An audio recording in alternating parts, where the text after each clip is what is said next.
intervention ofu obi ka iji eje ụmụagụ na-eche mba ofu obi ka iji eje ụmụ odumejeje ofu obi ka iji eje ife nwanne ka anyị na-eme n'ime intervention amaka ofu obi ka iji eje ofu obi amaka mana ofu obi n'obodo ebudo dị n'ezie ka nwere na-adị onye isi anyị gwara anyị nwere ofu obi debe n'aka anyị ji eje ife eji adịla anyị na mma na nwanne na nwanne libe nni na anyị ebute ọkụ osisi bute ọkụ n'elu ụwa anyị n'elu ya anya ụmụ intervention ofu obi ka iji eje udo na nwuli onye aka iji ebi elu iwe nwanne na nwanne na ọ dị elu n'obi ma ncha nwanne na nwanne n'elu ụwa bụ ofu ọbala n'eriri mbọsị nke nwanne si n'ezi ohi ga na ezi ohi gwa ya eziokwu ịmarụzie n'ọbụlịnanya nwanne ozu na wozu ọrụ n'elu ụwa ụmụnne mana ezi ohi amaka mma ezi ohi ka ajọ nwanne ezi ohi gwazie ife na alụ n'elu ụwa bụrụ nwanne n'obife na-ekwuo inu ka mụ na nso inu ka njikwuru egwu inu ka nji ebi elu ofe ka a na-akpọrọ n'egwu mo olisado onye nwe egwu okwu n'elu ụwa biko kwukwa maka echi omife n'elu ụwa mekwa maka Chukwu Olisa ọfọ n'ogwe amaka ọfọ ka nji ebi elu onye na-eme ife n'elu ụwa ya were ọfọ n'ogwu ụwa m ogo egwu ililo ka m ji bịa oyọrị m abụ egwu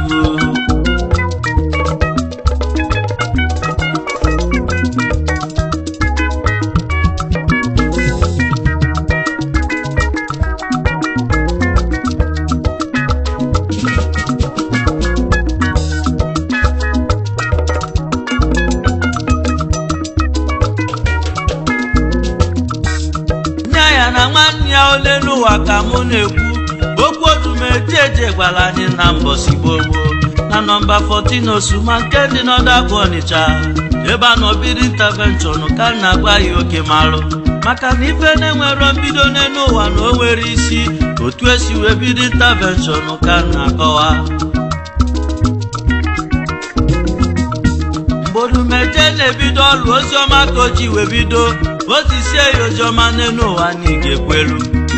ọ bụrụ na ịbụ onye ori n'elu ụwa nwanne ịfụzi odumejeje n'oziọma na ị ga-ekwelu ọ bụrụ na ị na-eme isi ike n'elu ụwa nwanne m ịfụzi odumejeje n'oziọma na ị ga-ekwelu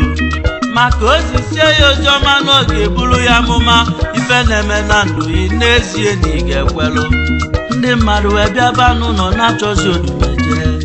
nya ka ị ga-eji mara onye Chukwu kpọrọ ọgbụgbọ oku abụrụkwa ife a na-awata n'anya n'elu ụwa n'ọbụ onyinye amala si na chi wee bịa ka etinyere onye n'ezie nya ka ọ ga-ejiri etinyere odumeje n'ọbụ orijinal kemalụ odumeje melụ ndị mmadụ wee malụzie Chukwu ndị na-ezu ori n'ogbe na afọ akwụsịghị izu ori ịfụsi odumeje iwela aka iduzi onwe ya ọdụ maka gịnị odumeje na-akpaba ike odumeje na-eme isi ike ma odumeje bụrụ gị akwụkwọ nsọ mgbe odumeje bidoro ọrụ Chukwu kpọrọ ya n'ezie ndị mmadụ wee bido nkọcha n'elu ụwa kemalụ ụfọdụ kpọrọ onye mgbu ụfọdụ kpọrọ ya mugwu ụfọdụ si na o sorozi n'ife a na-alụ n'otu Ọnịcha chacha na fasi na fa nyere ya wanye elusizie wanye na odumeje ga-ada ada n'ọrụ maka gịnị na famazili onye ọ bụ onye amụma dị adịle n'obodo ebe o si bido ụfọdụ na-asị ọkwa Emeka kọmando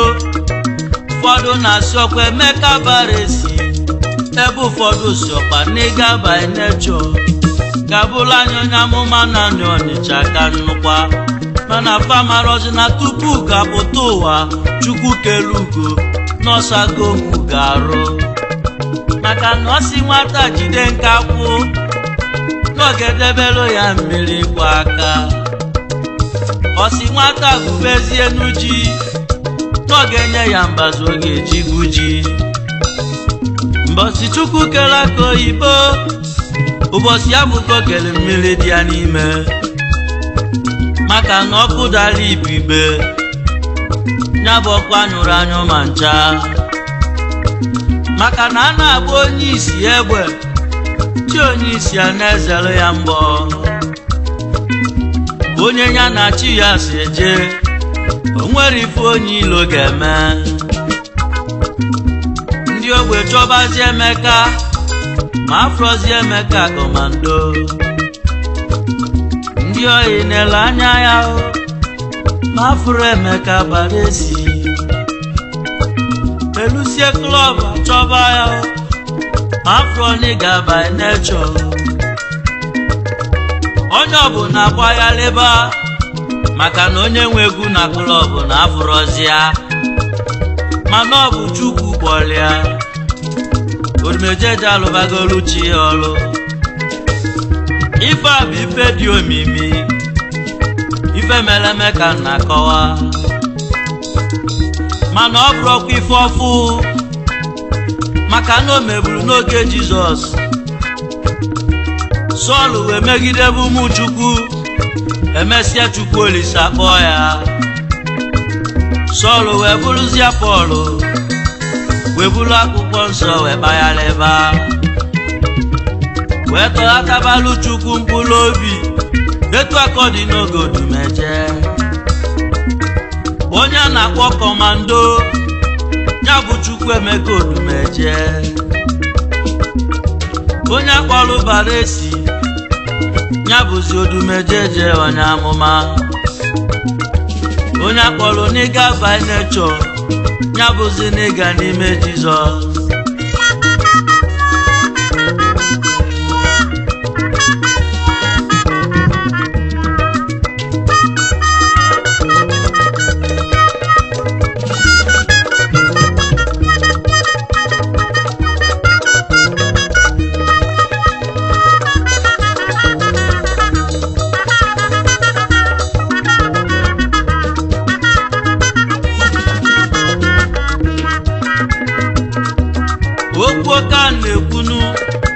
okwu na-ekwu onye n'ụwa nọmalị mama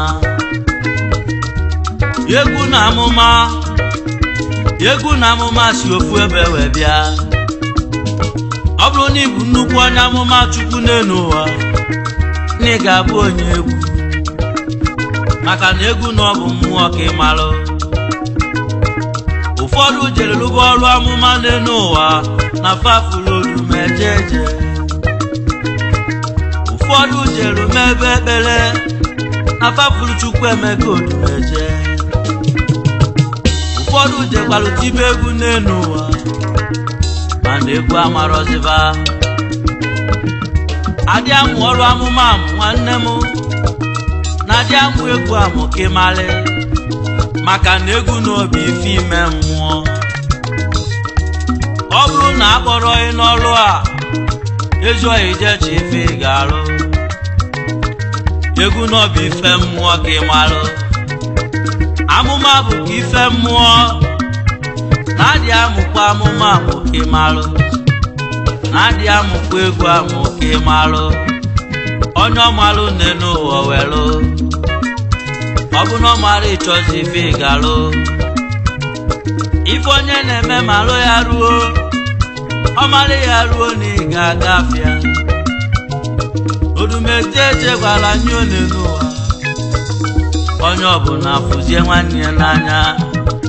ofu obi ka eji eje kedu ife na-ekwu ofu obi ka eji eje ofu obi amaka ofu obi ka eji eje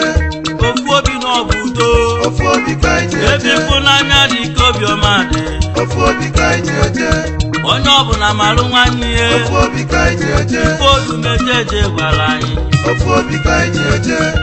ị nọ na Lagos ofu obi ka eji eje ịfụ nwanne ya biko malụ ya ofu obi ka eji eje ị nọ na London ofu obi ka eji eje ịfụ nwanne ya biko malụ ya ofu obi ka eji eje ị nọzi America ofu obi ka eji eje ịfụ nwa intervention biko nyere ya aka ofu obi ka eji eje ife ọbụla onye na-eme ofu obi ka eji eje ịfụ nwanne ya biko malụ ya ofu obi ka eji eje ife odumejeje gwara anyị ofu obi ka eji eje onye ọbụla afụ nwanne ya n'anya ofu obi ka eji eje ụmụ nwagu na-eche mba ofu obi ka iji eje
Ejunegaka n'ogwu ole n'ụwa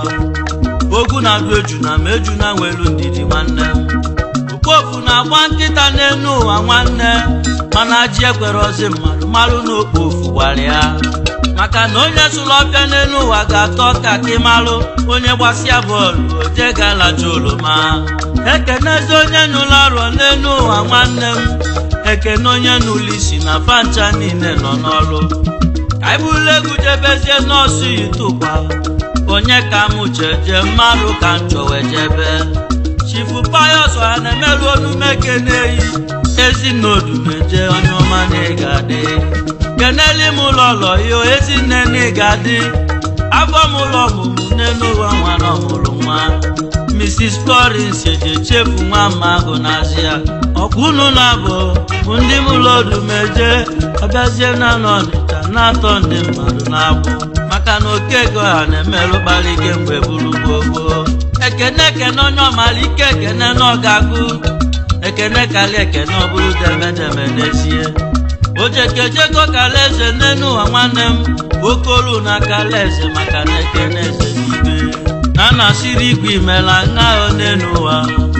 a na-asịrị igwe kedu ije nọife na-ekwu a na-asịrị igwe oyimụ alfa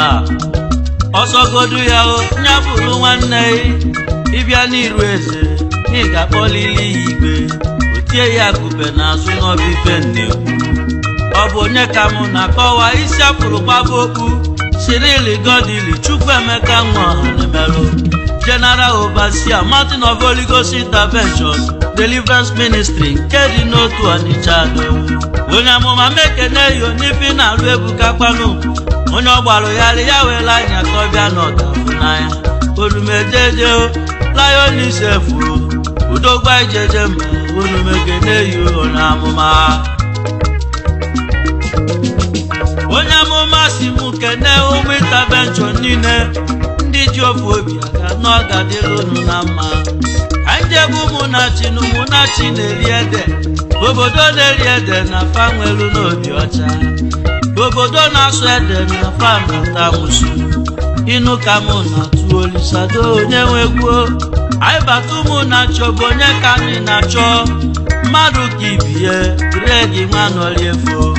CEO Niger Link ndị ọma onumekene yo mọgọ n'ịgadị kenele m lọlọ imisi Sogochukwu Anọriefo osodiemakubili ezinne n'ịgadị ejebọrọ ifite eziokwu na famụrụ nwa Chief Sir Ifechidelo dego ya n'elu ụwa okwu dịrị osedum odogwu nwa n'ịgadị ifemekwa na ihe ọba ma n'Indonesia oji moto eme ọgọ ojune eme ọgọ oliego n'ukego dogwu nwa n'ịgadị ọsụọfịa nke Jakarta n'ịgadị kenelu mụlọlọ yi Fatima Osedum ezinne mụrụ Chigozie Emmanuel onye ọcha ambulegede mụjebezi ezira n'enu ụwa mmadụ ka nna chọọ ezi oyi ka ajọ nwanne Sachukwu dị nwe gbanugo nwajugo n'ezira odogwu nwa ka nna kpọ oliego n'ukego ezi oyi onịgadị onumekene yola chusuola pọchi keneli mụlọlọ ihe ochi dị ma ịgbanugo nne mụrụ Goodluck ezi nne na ịgadị ọmalịcha lachusu ọjụgo nwanyị daalụkwa ọgaranya Chileze n'ikpe ego ka ọ ga-ana ka mbụlụ ego m wee jebe ezi Ogidi nwere mmadụ ka anyị na-achọ Chief Sir Chinedu Okeke ekwu Ogidi nwere daalụ Onumeke na-eyi CEO Integrated Resources Nigeria Limited ekwu Ogidi nwere bụ odogwu ofu onye nwere afịa Onumeke na-eyi o building material nke Ogidi nwere dị n'aka Ezeomogo biri Odumejeje si m keneyi ka mbụlụ egwu m wee jebezie n'Ojiotu maka ọ bụ onye ka m ocheze Simon Erubili okwu dịrị m Udochukwu Onumeke na-eyi omemma n'Ojiotu Ezeomogo bili ezi nwa Odumeje CEO Estate Management Lekki Island na Lagos ka ị na-achụ omemma n'Ojiotu n'Igweribe agụ ka njebe Ogidi nwere ọzọ mmadụ ka m chọjebe bụ onye ka m na-achọzi Chief Sir Nnemenwozakwe odogwu Ogidi nwere daalụkwa Onumeke na-eyi nu Ezeomogo na ịgadị Chief Executive Officer Paradise Regain Hotel and Suites n'Ogidi Paradise ebe anyị na-alacha aka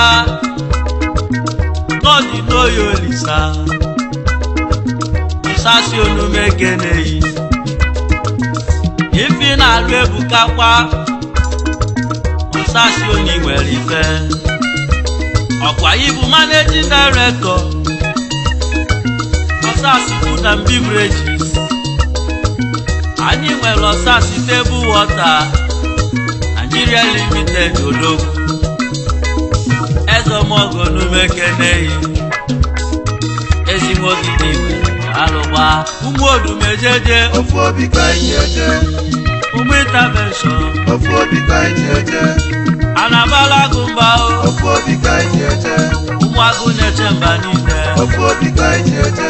a na-ejide ikuku n'aka ofu obi ka anyị eje ụmụ ikuku ka na-akpọ ofu obi ka anyị eje Chukwu anyị kwodogunu ofu obi ka anyị eje Chukwu anyị nọ na-emela anyị mfe ofu obi ka anyị eje ọyọ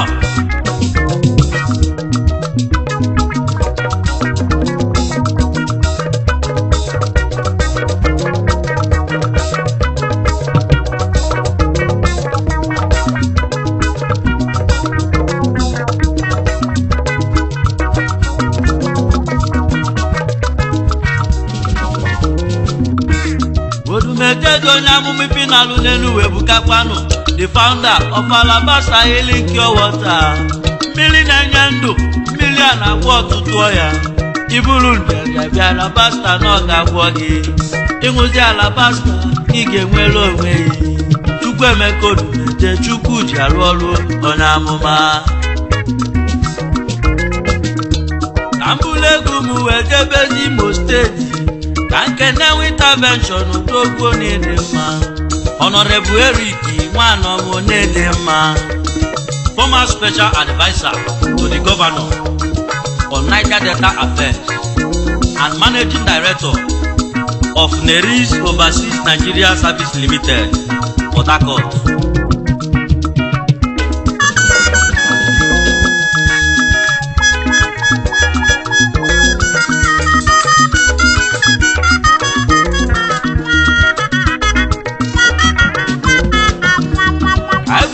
Anyị wee jebezie Enugu steeti anyị banye Ameche n'ọkụ na-anọ ndị ọma ekene onye ọmalike ekene n'ọgagụ Sajon Nwangene Onumeke na-eyi odogwu nnukwu mmadụ iri Ezeomogo onye ọma enelimezo Jeriko n'Osobili odogwu abụrọga na-eme ife onye mere ka o ji bụrụ odogwu ọ bụ onye ka m na-ekwuo mmadụ ka m na-akpọnụ Sajerom EO Adimekwe Jeriko Industry Nigeria Limited odogwu ife mekwa na iyo gị na ndị be odumejeje si m kenebezie n'ugbo ndị ọma ka mụrụ egwu m wee jebe one dị n'Oruba South odogwu nwa ka m na-achọ Honorable Sir Chinenye Okonkwo bịa keneli isi tonu mekeleyi odogwu nwa na ịgadị senior lecturer n'Ọka na Unizik ka ị na-alụ ọrụ gị odumejeje n'ọfụrụ n'anya ọkwa ịbụ papa ejimịtọ n'ifele mezili ndị loyi maka Chukwu intervention emegolu gị nya ezi oyi m golibe ka anyị jebe Enugu steeti Eziagụ ka na-abanye ọ bụ onye ka mụ na-achọ Saidi Winu Chiweta Oke ọkwa Chukwu ewetagolu gị oke gị ezi nwa Eziagụ na ị ga-adị CEO Pidgin Camp Food Nigeria Limited importer and exporter General Merchandise Ezomogo Edido Odogwu nduru ọma febezie n'igwe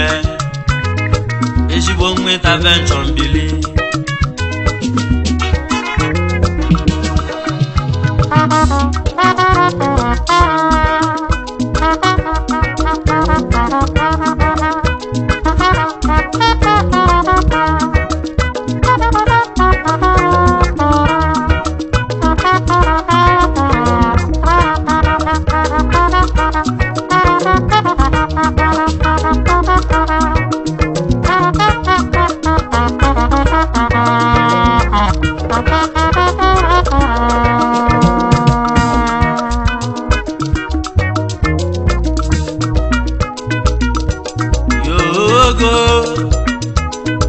egwu ililo ka m ji bịa